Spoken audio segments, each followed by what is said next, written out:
This Halloween, ghoul all out with Instacart. Whether you're hunting for the perfect costume, eyeing that giant bag of candy, or casting spells with eerie decor, we've got it all in one place. Download the Instacart app and get delivery in as fast as 30 minutes. Plus, enjoy $0 delivery fees on your first 3 orders. Offer valid for a limited time, minimum $10 per order, service fees, other fees, and additional terms apply. Instacart, bringing the store to your door this Halloween. Bonjour, ici Patrick Pierrat, éditeur d'Info Bref. Voici l'essentiel des nouvelles en ce jeudi 3 octobre. À Ottawa, une motion bloquiste sur les aînés a été adoptée sans les libéraux. Cette motion demandait au gouvernement fédéral d'accorder ce qu'on appelle la recommandation royale au projet de loi bloquiste C-319, un projet qui vise à augmenter la pension des aînés de 65 à 74 ans. Une recommandation royale, c'est en fait le soutien du gouvernement, qui est nécessaire pour qu'un projet de loi qui entraînerait une augmentation de dépenses publiques puisse être adopté. La motion du Bloc québécois a été appuyée par les conservateurs et les néo-démocrates, mais presque tous les libéraux ont voté contre. Certains libéraux jugeaient que passer par une motion n'était pas une façon correcte de procéder, d'autres s'opposent sur le fond à l'augmentation de la pension des 65 à 74 ans. C-319, c'est l'un des 2 projets de loi dont le Bloc québécois exige l'adoption d'ici le 29 octobre pour ne pas renverser le gouvernement Trudeau. Au Québec, le gouvernement Legault veut moderniser l'industrie de la construction dans l'objectif de construire mieux.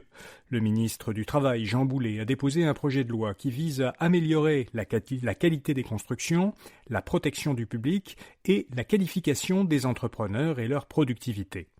Pour y parvenir, Québec propose de réaliser 3 inspections des habitations neuves au lieu d'une seule actuellement, et aussi d'instaurer une nouvelle formation obligatoire pour les entrepreneurs.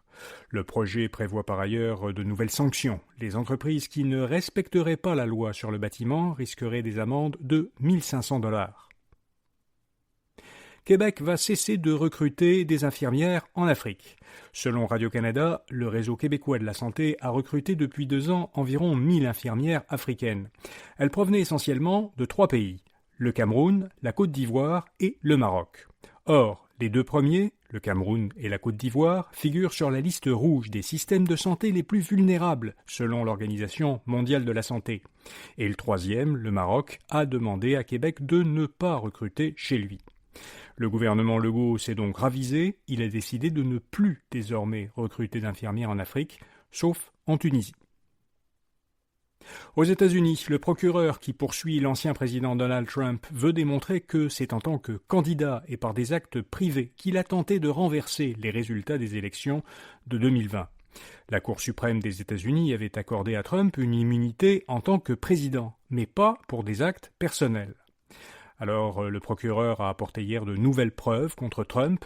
Des témoignages inédits ont été rendus publics. Ainsi, un haut responsable de la Maison-Blanche a rapporté que Trump aurait expliqué à sa famille « Peu importe que vous ayez gagné ou perdu l'élection, il faut se battre comme un diable ».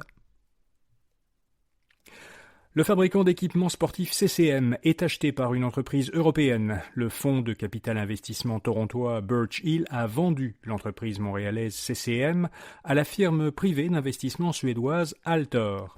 Le montant de la transaction dépasserait $1,5 milliard selon plusieurs médias.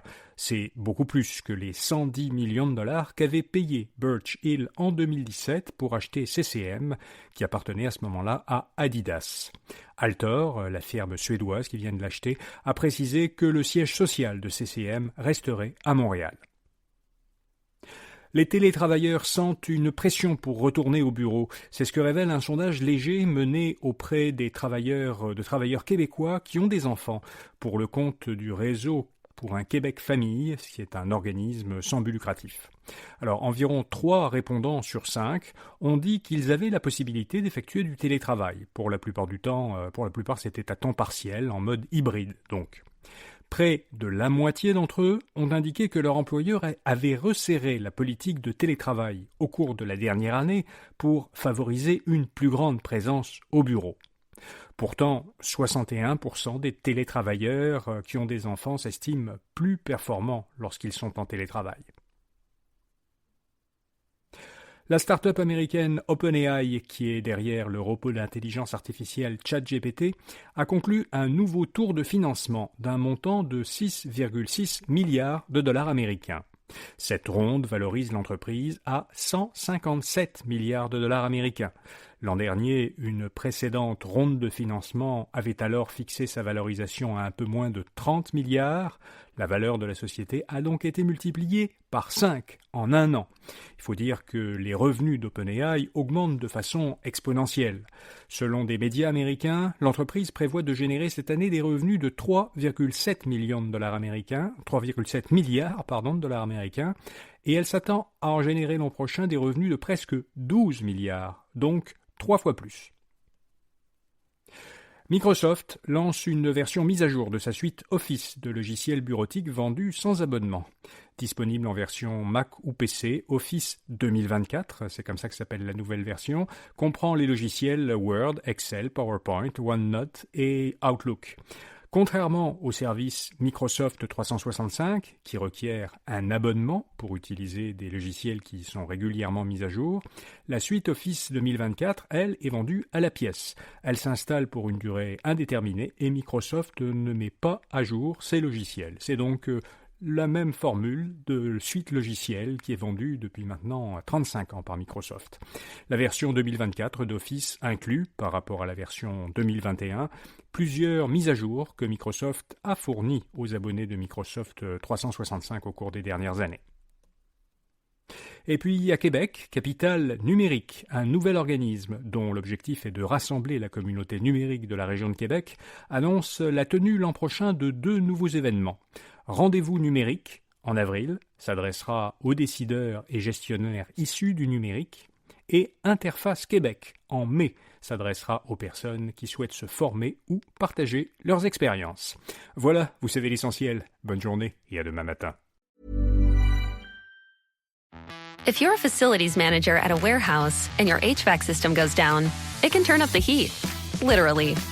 But don't sweat it, Grainger has you covered. Grainger offers over 1 million industrial-grade products for all your operations, including warehouse HVAC maintenance. And even better, they offer access to experts and fast delivery, so you and your warehouse can both keep your cool. Call 1-800-GRAINGER, click Grainger.com, or just stop by. Grainger, for the ones who get it done.